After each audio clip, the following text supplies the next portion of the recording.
Great people. Thank you, sir. Great Mr. people. Mr. President, Thank you. I wanna... Are you a Kurd? President Trump took questions from two Kurdish journalists during his press conference at the United Nations Wednesday. And the way he addressed those journalists sparked some backlash. Yes, please, Mr. Kurd. I kind of understood why people found that offensive.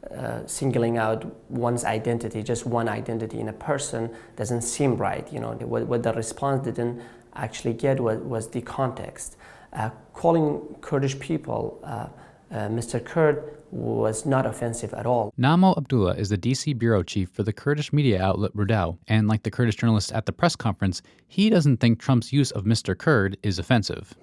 Kurdish identity has been denied in the Middle East for at least a century. So when you call somebody Mr. Kurd, for a Kurdish person, that is recognizing that identity that has long been denied by different Middle Eastern governments. From the reactions I've seen on social media from the Kurdish people, it was an indirect message to the dictators in the Middle East, to President Erdogan of Turkey, to Khamenei in Iran, to Bashar Assad in Syria. Maybe President Trump didn't mean to send that message, but it was a message that Kurdish identity does exist. Kurdish people do exist, and their rights must be recognized. In his actual answers, Trump effusively praised the Kurdish people for their role in the fight against the so-called Islamic State in Syria, or ISIS. They died for us and with us and for themselves.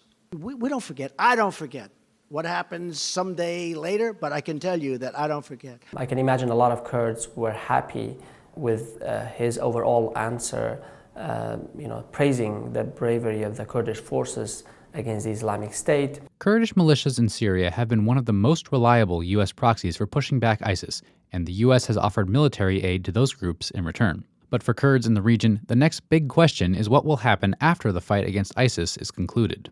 So that's actually a huge fear among the Kurds, that once the fight against the Islamic State is over, which is, we were almost there, the Kurds will be disposable.